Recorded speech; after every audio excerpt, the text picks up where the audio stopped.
Friends, welcome back to my channel. मैं हूं आपकी फ्रेंड वर्षा। आज की इस वीडियो में हम बात करेंगे एनटीए नेट कॉमर्स के बहुत ही इम्पोर्टेंट टॉपिक की। इससे आपके 2020 में क्वेश्चंस पूछा गया था और ये एक्सपेक्ट किया जा रहा है कि इस बार भी इससे एक क्वेश्चन जरूर पूछा जाएगा। तो आज का जो टॉपिक है वो है हमारा कैरोल मॉडल। इस कैरोल मॉडल बहुत ही इंपॉर्टेंट है। तो चलिए देखते हैं कि कैरोल मॉडल क्या है और ये किससे रिलेटेड है। ठीक है, देखिए कैरोल मॉडल की यहाँ पर बात करें तो ये कैरोल मॉडल हमारा सीएसआर से रिलेटेड है, यानी कि कॉर्पोरेट सोशल रेस्पॉन्सिबिलिटी से। Carroll CSR pyramid is a simple framework that helps you, यानी कि ये हेल्प करता है, ये हमें बताता है, यानी कि हमें इससे पता चलता है कि हम अपने फर्म के अंदर या किसी भी ऑर्गेनाइजेशन के अंदर सोशल रेस्पॉन्सिबिलिटीज को क्यों और कैसे मीट आउट करें, यानी कि किस तरह से करें और क्या पर्पस है सोशल रिस्पॉन्सिबिलिटी को करने का, क्यों की जाती है सोशल रिस्पॉन्सिबिलिटी एक फॉर्म के अंदर।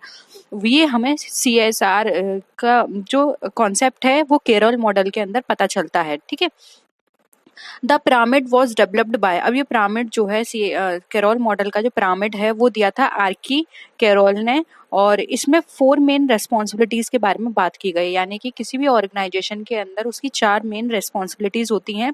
एक होती है उसकी economic responsibility, legal responsibility, ethical, and 4 है हमारी डिस्क्रिशनरी और फिलैंथ्रोपिक। डिस्क्रिशनरी एंड फिलैंथ्रोपिक आप समझते होंगे क्या होता है। डिस्क्रिशनरी का मतलब होता है विवेकाधीन और फिलैंथ्रोपिक का मतलब होता है परोपकारी। तो एक आर्थिक और यहाँ पे वैधानिक और लीगल का एथिकल, डिस्क्रिशनरी, फिलैंथ्रोपी यानी कि विवेकाधिकारी और परोपकारी में, ये उसकी 4 मेन रेस्पॉन्सिबिलिटीज हैं। अब देखिए इन 4 रेस्पॉन्सिबिलिटीज को हम इसमें बहुत जल्दी जल्दी से मिनिमम 2 या 3 मिनट में पूरा कॉन्सेप्ट समझ लेंगे। द फर्स्ट मेन कंपोनेंट, जो फर्स्ट कंपोनेंट है इस पिरामिड का, वो है हमारा इकोनॉमिक रेस्पॉन्सिबिलिटी। अब ये इकोनॉमिक रेस्पॉन्सिबिलिटी हमारे लिए क्यों है?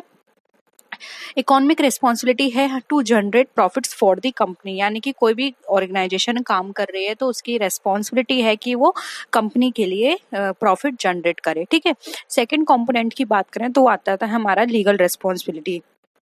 तो एक कंपनी की रेस्पॉन्सिबिलिटी है कि सोसाइटी के द्वारा जो भी केसेस सेट किए गए हैं, रूल्स बनाए गए हैं, जो भी लॉस हैं उनको फॉलो करे। ठीक है, सोसाइटी के लिए, अपनी कंपनी के लिए, अपने जो भी वर्कर्स हैं उनके लिए रूल बनाए, और या फिर जो सोसाइटी के लिए पहले से रूल बनाए गए हैं, जैसे कि बेस्ट क्वालिटी उनको प्रोवाइड करना। ठीक है, उनको एक्सप्लॉइट नहीं करना, जितने रुपए आप उनसे ले रहे हैं किसी भी प्रोडक्ट के लिए उसके उतने ही आपको उसको उस तरह की क्वालिटी प्रोवाइड करना है। ऐसा ना हो कि आप उनसे पैसे ज़्यादा ले रहे हैं लेकिन उस तरह की आप उनको क्वालिटी या प्रोडक्ट प्रोवाइड नहीं कर रहे हैं। ठीक है, थर्ड रेस्पॉन्सिबिलिटी की बात करें या थर्ड कंपोनेंट की, तो वो आता है हमारा एथिकल रेस्पॉन्सिबिलिटी। एथिकल रेस्पॉन्सिबिलिटी अगर हम बात करें तो ये क्लोजली हमारा किससे रिलेटेड हो जाएगा? ये हमारा लॉ से रिलेटेड हो जाएगा, यानी कि लीगल से रिलेटेड। इसमें हमको ये देखना है कि जो भी हम प्रैक्टिस कर रहे हैं या कंपनी के अंदर जो भी काम किए जा रहे हैं, जो भी एक्टिविटीज़ हो रही हैं, वो हमारी लॉफुल हों, यानी कि कोई भी ऐसी एक्टिविटी ना हो जिससे हमारी सोसाइटी, हमारे कलीग्स, जो भी कंपनी में वर्कर्स काम कर रहे हैं, उनको उस प्रोडक्ट से या उस एक्टिविटी से हार्म हो। ठीक है, तो हमें वो सारी चीज़ें फॉलो करनी है जिससे हमारी सोसाइटी को भी बेनिफिट मिले, हमारे वर्कर्स भी खुश रहें। तो हमें वो सारी चीज़ें एथिकल रिस्पॉन्सिबिलिटी में कवर करनी है। तो ये हो गई हमारी 3 responsibility. Fourth and last one है हमारी फोर्थ कंपोनेंट, जो कि हमारी फिलैंथ्रोपिक रिस्पॉन्सिबिलिटी।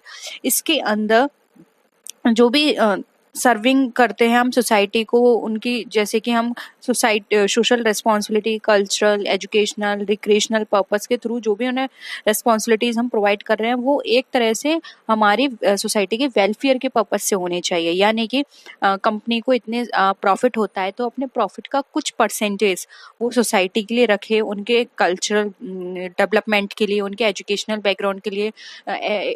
कुछ ऐसे सेक्टर्स हैं जहाँ पर जो पॉपुलेशन है बहुत ही ज़्यादा इलिटरेट है, तो वहाँ के जो बच्चे हैं उनको पढ़ाने लिखाने के लिए free education, free books provide करना, या फिर वहाँ का एनवायरनमेंट अच्छा नहीं है तो वहाँ पर अ, आपको ट्री लगाना, इस तरह की चीज़ें आपको यहाँ पर करनी है। या फिर सोसाइटी को वहाँ पे फूड प्रोवाइड करना, या फिर उनको किसी भी ऐसी कोई बीमारी है उसके प्रति उनको अवेयर कराना, ये सारी हमारी इस रेस्पॉन्सिबिलिटी का पार्ट है। तो एक कंपनी की रेस्पॉन्सिबिलिटी है कि जो उसके आसपास जो भी एरिया है, जो भी लोग रहते हैं, उनको वो अवेयर कराए, उनके डेवलपमेंट के बारे में, उनके वेलफेयर के बारे में काम करे। ठीक है, तो ये हमारा कॉन्सेप्ट बताता है कैरोल मॉडल में ये 4 चीजें आती हैं। ठीक है, अब एक बार मैं आपको इमेजेस से और बता देती हूँ। इमेज से क्या होता है, हमें चीजें और भी अच्छे से समझ में आ जाती हैं। ठीक है, देखिए, CSR हमारा CSR से रिलेटेड है कैरोल मॉडल, यानी कि कॉर्पोरेट सोशल रिस्पॉन्सिबिलिटी। उसमें फर्स्ट मैंने आपसे क्या बात की थी, इकोनॉमिक रेस्पॉन्सिबिलिटी की। ये क्यों है, बी प्रॉफिटेबल, यानी कि उसको प्रॉफिट अर्न करना है, क्योंकि जब तक कंपनी प्रॉफिट अर्न नहीं करेगी तब तक वो आगे की एक्टिविटी नहीं कर पाएगी, वो सोसाइटी के बारे में नहीं सोच पाएगी। ठीक है, फिर आता है लीगल रेस्पॉन्सिबिलिटी, यानी कि जो भी काम कर रही है उसको लॉ को ध्यान में रख के करना है, कोई भी ऐसा काम नहीं करना है जिससे कि कोई भी लॉ टूटे। ठीक है, फिर आता है एथिकल रिस्पॉन्सिबिलिटी। एथिकल रिस्पॉन्सिबिलिटी में आता है उसको एथिकल होके काम करना है, सबके राइट के बारे में सोचना है, कोई भी पर्सन उससे हार्म नहीं होना चाहिए। कोई भी इलिटरेट है, या फिर कोई किसी की इनकम कम है, किसी की इनकम ज्यादा है, उनको वहां पर उनको एक्सप्लॉइट नहीं करना है, उनको एक जैसा दर्जा देना है, उनके राइट के बारे में बात करना है। फिर आता है हमारा डिस्क्रिशनरी रिस्पॉन्सिबिलिटी। इसमें आता है अपने कम्युनिटी के लिए आप क्या कंट्रीब्यूशन कर रहे हैं, कंपनी की तरफ से क्या कंट्रीब्यूशन हो रहा है उनके वेलफेयर के लिए, उनके डेवलपमेंट के लिए, वो सारी चीजें हमारी इस रेस्पॉन्सिबिलिटी का पार्ट होती है। तो ओवरऑल हम ये कह सकते हैं, एक कंपनी वो कहीं भी अपना बिजनेस करती है, उसको अपने साथ साथ अपने आसपास की जो सोसाइटी है उसके बारे में भी सोचना है, जिससे कि कंपनी अपने साथ साथ उन लोगों का भी डेवलपमेंट कर पाए। और जब कंपनी के साथ साथ उन लोगों का डेवलपमेंट होगा तो हमारे नेशन का भी डेवलपमेंट होगा। ठीक है, तो ये हमारा कैरोल मॉडल के अंदर बताया गया है। अब देखिए यहाँ पर मैं आपको कुछ क्वेश्चन करा देती हूँ। अगर आप देखें तो ये नेट 2020 में ये क्वेश्चन पूछा गया था। As per Carroll model the 4 levels of corporate social responsibilities are. कौन सी वो 4 लेवल्स हैं कॉर्पोरेट सोशल रेस्पॉन्सिबिलिटीज के, इजिली बता सकते हैं। अभी अभी मैंने 4 वो कॉम्पोनेंट आपके साथ डिस्कस किए थे, बताइए क्या होगा आंसर।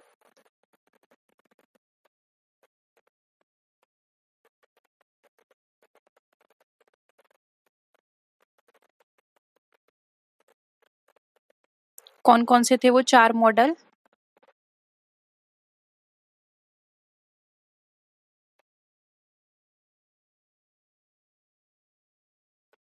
देखिए, पहले हमने फर्स्ट जो हमारा कंपोनेंट था उसमें हमने किसकी बात की थी, फर्स्ट कंपोनेंट में हमने बात की थी इकोनॉमिक की। ठीक है, सेकंड मॉडल में हमने किसकी बात की थी, लीगल की। थर्ड में हमने एथिकल की, और फोर्थ में हमने हमने की थी फिलैंथ्रोपिक की।